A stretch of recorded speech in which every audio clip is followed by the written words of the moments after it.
विमल sir और madam Jansen और साथ में इस प्रोग्राम के व्यवस्थापक आदरणीय वीरकमल सर जी। हमारा यह एसएमसी तथा एसएमडीसी का कार्यक्रम जो है प्रारंभ हुआ तो हमें बहुत सारी चीज़ों को लेकर के कुछ शंकाएँ थी, दुविधाएँ थी, लेकिन विषय बहुत छोटा है लेकिन विषय बहुत विस्तृत है और निश्चित रूप से हमें जो है इस मास्टर ट्रेनर सिस्टम में उपस्थित हुए तो मुझे खासकर बहुत अच्छा लगा कि हम इसको अपने विद्यालय अपने विकासखंड में जाएंगे और हमारे संकुल समन्वयकों को जो प्रशिक्षित करना होगा या उसी स्तर में जब मास्टर ट्रेनर हमको उनको बनाया जाएगा तो निश्चित रूप से इस ट्रेनिंग के माध्यम से जो है हमें बहुत बारीकी चीज़ों से जो है पॉइंट वार बिंदु और क्रम से जो है बातों को रखा गया जो हमें आगे जो है इम्प्लीमेंट करना है। एसएमडीसी या एसएमसी के निष्क्रिय होने से विद्यालय का प्रबंधन जो है निश्चित रूप से बाधित होता है और यदि हम एसएमसी और एसएमडीसी के सदस्यों को एक सक्रिय कर पाते हैं तो निश्चित रूप से विद्यालय का जो शैक्षणिक गतिविधि है या विद्यालय का रूटीन है वो बहुत ही अच्छा होगा, चाहे वो भौतिक संसाधन के रूप में कहें या फिर शैक्षिक गुणवत्ता के माध्यम से कहें। तो आज का जो महत्वपूर्ण बिंदु था मुझे स्टार्टिंग जब हुआ कार्यक्रम का तो हमारे एसएमडीसी का या एसएमसी या एसएमडीसी के जो सदस्यों का गठन है वो गठन का उद्देश्य क्या है, तो वो उद्देश्य हमें बताया गया आज। उनके कार्यों के बारे में भी विस्तार रूप से चर्चा किया गया। मैं बिंदु और एक एक को डील नहीं करूंगा। आज जो सिलसिलेवार कार्यक्रम है उसे मैं अवगत कराना चाहूँगा आदरणीय सर को। सफलता के कारण है कि हम अगर एसएमसी को सक्रिय कर पाते हैं तो हमारा विद्यालय के सफलता के 3 कारण होंगे। प्लानिंग होगा, प्लानिंग के साथ इम्प्लीमेंट होगा, इम्प्लीमेंट के साथ में हम उसको जो है मॉनिटरिंग कर पाते हैं तो निश्चित रूप से उसका परिणाम हमें आने वाले समय में देखने को मिलेंगे और निश्चित रूप से मिलता ही है। जहाँ सक्रिय है यहाँ एसएमडीसी और एसएमसी के जो सदस्य हैं वो कार्य करते हैं तो निश्चित रूप से हमारा विद्यालय अग्रणी की ओर अग्रसर बढ़ेगा। विद्यालय का बहुत अच्छा पॉइंट रखा गया यहाँ पर कि हमारे विद्यालयों का मजबूत पक्ष क्या है और कमजोर कड़ी क्या है। हम अगर मजबूत पक्ष को जानते हैं तो निश्चित रूप से अगर मजबूत पक्ष जानते हैं तो कोई ना कोई कमजोर कड़ी है, उसका कमजोर कड़ी को अगर हम जानते हैं उसके समाधान ढूंढने का प्रयास करते हैं। मजबूत पक्ष निश्चित रूप से सभी विद्यालय में होते हैं लेकिन कमजोर पक्ष को हम इनकार कर देते हैं। तो कमजोर पक्ष को हम ध्यान में रख करके इस एसएमडीसी के सदस्यों को हम सक्रिय करते हैं तो आगे विद्यालय का कार्य बहुत अच्छे से संपादन होता है। साथ में एक चीज बहुत अच्छा है कि हम विद्यालय में एसएमसी और एसएमडीसी के माध्यम से विद्यालय में कार्यरत शिक्षकों को यदि हम उनकी प्रतिभाओं को जान करके शिक्षक विषय में अपने पारंगत होते हैं, साथ में उनकी एक्स्ट्रा एक्टिविटी बहुत ही अधिक कुशल होती है, उनको हम अगर फाइंड आउट करते हैं और उनकी कुशलताओं को हम बच्चों की गुणवत्ता के लिए अगर उपयोग करते हैं तो बहुत अच्छा बच्चों को उपलब्ध जानकारी प्राप्त होती है। ये हम आज की ट्रेनिंग में मुझे जानकारी मिला। निश्चित रूप से हम शिक्षक अनुभवी होते हैं, उनमें एक अतिरिक्त एक्टिविटी भी उनमें कुट करके भरी होती है और निश्चित रूप से उसका विद्यालय के बच्चों को फायदा मिलता है। लेकिन अगर हम इसे एसएमडीसी के मॉनिटरिंग में करें तो ये शायद हमारे बच्चों को ज्यादा बेहतर रूप से जो है फायदा मिलेगा। विद्यालय में खतराओं का एक चीज और अच्छा बात आया कि हम विद्यालय में बहुत सारे खतरा होते हैं या जोखिम होते हैं जिनको कहा जाए, जिसको हम हैजार्ड के रूप में जानते हैं, उनको भी पहचान करने के लिए हम एसएमडीसी के माध्यम से उन खतराओं को कैसे दूर कर सकते हैं, एसएमसी की सहायता से सदस्यों की सहायता से हम जो है उसको दूर कर सकते हैं। साथ में विद्यालय में संसाधन की कमी को पूरा करने के लिए बहुत अच्छा उदाहरण मैडम ने दी कि अगर हमारे पास कंप्यूटर नहीं है, कंप्यूटर हमारे सारे विद्यालयों को आज के डेट में हाई स्कूल लेवल पे उपलब्ध है, लेकिन अगर कहीं कहीं अतिरिक्त आवश्यकता होती है तो जन सहयोग के माध्यम से हम जो है हमारे जो भौतिक संसाधन है उनका भी हम उपयोग उनके सहयोग से एसएमडीसी के सहयोग से हम जो है बाहरी वातावरण निर्मित करके या विद्यालय में उस बात को रख करके एसएमडीसी के समक्ष रख करके हम उन आवश्यकताओं को पूरा करने का प्रयास कर सकते हैं। तो ये बहुत अच्छा बात रहा जैसे एसएमडीसी के माध्यम से जो है हम इस कार्य को कैसे क्रियान्वित करेंगे। दोनों मास्टर ट्रेनरों ने हमें बहुत अच्छे से अवगत कराया। शाला प्रबंधन की संरचना को बहुत अच्छे तरीके से इन्होंने समझाया कि हम किस प्रकार से विद्यालय में इसको संचालित करेंगे। साथ ही इनकी उप समितियों का गठन कैसे होता है, उप समिति में कौन कौन से सदस्य होते हैं, कितने प्रतिशत में महिला होंगे, कितने परसेंट में पुरुष होंगे, इनका चिन्हांकन कौन जो है जनप्रतिनिधि होंगे और मंत्रियों द्वारा मनोनीत कौन सदस्य होंगे, इनके बारे में बहुत अच्छे से हमें जानकारी प्राप्त हुई। अकादमिक गैर अकादमिक समितियों के बारे में जो है उसका गठन और प्लस उनकी उप समिति और उनके दायित्व क्या क्या होंगे, इस विषय पर बहुत विस्तृत रूप से चर्चा किया। साथ में ही हमारी इस ट्रेनिंग में इससे हट करके एफएलएन के बारे में जो चर्चा किया, जो हमारे अभी निरंतर विकास खंडों में जिलों से विकास खंडों में ये कार्यक्रम प्राइमरी लेवल मिडिल लेवल के लिए चल रहा है, और साथ में नवाजतन को भी शॉर्ट एंड संक्षिप्त रूप में बहुत अच्छे से डील करने का प्रयास किया। और एफएलएन को भी हम इसमें जानकारी ये मिला कि हम उस फंडामेंटल लिटरेसी न्यूमेरिकल्स को किस तरह से बच्चों में इम्प्लीमेंट करेंगे, जिससे हमारी बुनियादी शिक्षा जो बच्चों को कम हो रहा है उसको हम कैसे डेवलप करेंगे, इस एसएमडीसी के माध्यम से जो है उनके सहयोग से कैसे इसको आगे इम्प्लीमेंट करेंगे। ये बहुत सारी जानकारी आज हमें जानकारी मिली। तो मैं इस प्रशिक्षण के लिए दोनों मास्टर ट्रेनर्स को और इस मास्टर ट्रेनर का प्रशिक्षण आयोजित करने के लिए आदरणीय शिक्षा अधिकारी महोदय जी को बहुत बहुत धन्यवाद देता हूँ। बहुत बहुत धन्यवाद। जैसे कि हर स्कूलों के लिए एक समिति बनाई गई, जैसे प्राथमिक के लिए एसएमसी है और हाई स्कूल हायर सेकेंडरी के लिए एसएमडीसी है। यहाँ जितने भी लोग बैठे हैं, आप लोग काफ़ी अनुभवी और पुराने लोग हैं, कई लोग तो साथ में मेरे काम भी किए, जैसे वर्षाएँ जी बैठे हैं, तो इसलिए बहुत ज़्यादा इसके बारे में बताने की ज़रूरत नहीं है। लेकिन एसएमसी या एसएमडीसी के बारे में एक जो ट्रेनिंग होता है वो एक तरह से आपके लिए रिफ्रेशमेंट होता है, और उसमें ये चीज़ें बताई जाती हैं कि शासन के यदि कोई और निर्देश है या उसमें कुछ नई चीज़ें ऐड की गई हैं, वो चीज़ें आपको बताई जाती हैं। जैसे कि स्कूल में हम लोग पहले पढ़ते थे कि एक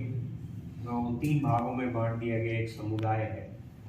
एक परिवार है, एक स्कूल है। उसकी एक कल्पना की जाती है कि वो एक स्कूल के ये तीनों धुरी है,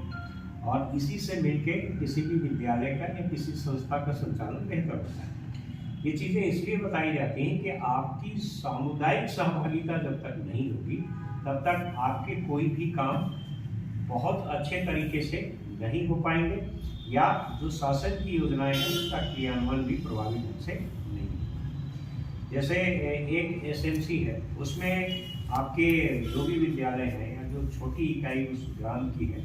उसी के गार्जियन या वहाँ के लोग उसके मेंबर होते हैं, और वो उस गांव में एक बेहतर तरीके से उस गांव को जानते हैं। जैसे कि उन्होंने कहा कि सुरक्षा को लेकर, तो हो सकता है उस जगह में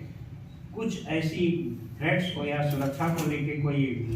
चीज़ें हो, तो वो गांव के लोग उसको बेहतर जानते हैं। तो किसी भी तरह का यदि मान लो कि आप बच्चे स्कूल में रेगुलर नहीं आ रहे, टाइम से नहीं आ रहे, तो वो चीज़ें आपसे ज़्यादा बेहतर कौन कर सकता है? वो एसएमसी के सदस्य कर सकते हैं, जो कि स्कूल में उनको समय से लाना। स्कूल की कई योजनाएं हैं, जैसे मध्याह्न भोजन चल रहा है प्राइमरी मिडिल स्कूल में, या अन्य स्कूलों में और भी बहुत सी चीज़ें एकेडमिक चल रही हैं। उस चीज़ों को वो एसएमसी के लोग आपके बीच आएंगे तभी जान पाएंगे, और बहुत सी समस्याएं आपकी खत्म हो जाएंगी। किसी भी स्कूल का या शिक्षक का यदि शिकायत होता है तो शायद ये कम्युनिकेशन गैप के कारण होता है। यदि एसएमसी के लोग आपसे जुड़े नहीं और वो आपके क्रियाकलाप को या आपके जो भी कार्य आप कर रहे हैं उसके बारे में उनको जानकारी नहीं है, तभी जाके इसकी शिकायत या उसके नेगेटिव फीडबैक बाहर जाते हैं। आप इस चीज को देखेंगे कि अगर एसएमडीसी या एसएमसी उस कार्यालय से अटैच है, मतलब उस संस्था से अटैच है, या आपके संपर्क उनसे, तो बहुत सी समस्याएं आपकी खत्म हो जाएगी और आपको सहयोग अधिक मिलेगा, और आप जो करना चाहते हैं वो बेहतर करें। स्कूल में इंफ्रास्ट्रक्चर तो अपनी जगह है, लेकिन आपको एकेडमिक गुणवत्ता यदि अगर सुधारना है तो उसके लिए आपको समुदाय की सहभागिता जरूरी है। जब तक बच्चे नियमित स्कूल नहीं आएंगे, आप गुणवत्ता की बात बेमानिए, उसका कोई फायदा ही नहीं। तो इसलिए टाइम से अगर बच्चे आ रहे हैं, टाइम से आप खुद भी स्कूल जा रहे हैं और उनको बाकायदा कुछ होमवर्क दे रहे हैं, होमवर्क यदि वो करके नहीं आ रहा है तो भी एसएमसी आपके अगर लोग जुड़े हुए हैं तो आप उस चीज को बता सकते हैं कि आपका बच्चा ये चीज नहीं कर रहा, या आपके बच्चे को एक्स्ट्रा इस चीज की आवश्यकता है जिसमें आपको भी सपोर्ट करना होगा या देखना होगा। घर में आपको एक निर्धारित समय देना होगा कि आप होमवर्क कीजिए या बच्चों से कराइए, या देखिए कि वो स्कूल में पढ़ के क्या है, स्कूल में एक्चुअली पढ़ाई हो रहा है कि नहीं हो रहा है। इन सारी चीजों को यदि मॉनिटरिंग करने का एक सिस्टम एसएमसी की साइड से या एसएमडीसी की साइड से आता है तो बहुत सी समस्याएं आपकी अपने आप खत्म। तो अभी तो जितने भी आपके जैसे किसी स्कूल में रिपेयरिंग का काम होगा, निर्माण का काम होगा, या जो भी थोड़े बहुत फंड आ रहे हैं उसके सामान खरीदने का काम होगा, तो इसलिए एसएमसी का एक प्रस्ताव पारित करा है, इसलिए कि उनको ये पता रहे कि आपकी संस्था में ये चीजें हो रही हैं और आप उसको किस किस चीजों में कर रहे हैं, या उनका कोई सुझाव है तो उसमें उस चीज को आप कर सकते हैं। इसके लिए वो एसएमसी की व्यवस्था की गई। तो एक इकाई के रूप में अगर शैक्षणिक संस्था है तो उसमें एसएमसी का बहुत ज़्यादा महत्व है। कुछ नई चीज़ें जैसे एक नवाचार, एक बहुत बार आता है कि नवाचार इनोवेशन करने का, इसका कोई भी ऐसा एक सीमित परिभाषा नहीं है। आप जब भी कुछ नया कर रहे हैं तो वो नवाचार की श्रेणी में आता है। बच्चे हमेशा छोटे समय से ही कुछ न कुछ नया करते हैं, वो उनकी एक विलक्षण शक्ति होती है, सब में अलग अलग होता है। तो उस चीजों को भी आप एसएमसी के थ्रू ही बेहतर ढंग से कर सकते हैं कि अगर आपके स्कूल में कुछ जैसे खेल का व्यवस्था अगर नहीं है तो भी आप सामुदायिक सहभागिता से कर सकते हैं। समग्र शिक्षा में एक विद्यांजलि करके एक कार्यक्रम चल रहा है, जिसमें कि यदि कोई व्यक्ति अपना अंशदान देता है या कोई दरवाजा ही जाके गांव वाला ठीक कर देता है, कोई पंखा ही लगा देता है, कोई खिड़की टूटा हुआ है वो बना देता है, तो वो विद्यांजलि की जगह पोर्टल है उसमें आप एंट्री कर सकते हैं। उससे क्या है कि वो एसएमसी का एक सहयोग या जुड़ाव बच्चों के साथ साथ स्वयं का उस विद्यालय से होता है, और उसके बाद उसका जो लगाव है वो चीजें अपने आप उसको आपसे कनेक्ट करेगा, जोड़ेगा। और पहले के जैसे पुराने समय में जो शिक्षक थे वो तो अभी भी आप सरस्वती शिशु मंदिर वाले को देखे होंगे कि वो संपर्क कार्यक्रम करते हैं, मतलब घर घर जाते हैं और गार्जियनों से उनसे मिलते हैं। उसके पीछे का मतलब यही है कि आपका और उन गार्जियनों का एक दूसरे से अटैचमेंट या लगाव, ताकि आप एक परिवार की तरह बेहतर ढंग से उसका संचालन कर पाए। बाकी सब काफी पुराने लोग हैं, सभी चीज जानते हैं, है ना। मेरा भी आवाज थोड़ा बैठा हुआ है सर्दी खांसी के कारण, तो बस यही है कि आप यहाँ से जाइए, और क्योंकि जिले स्तर का जो भी ट्रेनिंग रहा है इसका सही रूप से संकुल लेवल तक आप इस चीज़ों को पहुँचाएं, तभी इस ट्रेनिंग का जो आपने एक दिन अपना यहाँ दिया है उसका लाभ नीचे स्तर पर मिलेगा या इस ट्रेनिंग की सार्थकता होगी। तो इसलिए आप जो यहाँ से लिए हैं अपनी साइड से भी जो और बेहतर होगा वो नीचे स्तर पर संकुल स्तर पर इसको भेजें, और अधिक से अधिक जो बैठक एसएमसी की होगी उसमें लोगों को जोड़ने के लिए जो भी तरीके हैं वो अपनाएं। या लोगों से मिलेंगे तो सब कोई जानते हैं और हर कोई चाहता है कि हमारा बच्चा बेहतर करे, और वो ज़रूर आपके स्कूल में या बैठक में आएंगे। और जैसे आएंगे तो एसएमसी को जब आप सारी चीज़ें बताने लगेंगे तो उसको भी लगेगा कि नहीं ये मेरा ही परिवार है, अपना घर है, और वो फिर अपनी फिट लेंगे यही लगेगी। गाँव में बहुत से ये उदासीनता इसलिए रहती है कि हम भी शायद उतना उनसे घुल नहीं मिल पाते हैं, हम उनसे कनेक्ट नहीं कर पाते। तो ये दोनों साइड से होता है, और आप जब उनसे आपस में इंटीमेट करेंगे तो वो भी आपसे उतनी ही आपको डबल देंगे, ठीक है। तो मेरा तो यही मानना है कि आप यहाँ से जाएं और बेहतर चीज़ें लेके जाएं, और इसका फीडबैक तभी आएगा जब इसका क्रियान्वयन नीचे स्तर पर बेहतर होता है। इसलिए आप लोगों को बहुत बहुत धन्यवाद, काफ़ी समय से आप लोग दिन भर बैठे, है ना। तो ठीक है, वैसे एक बात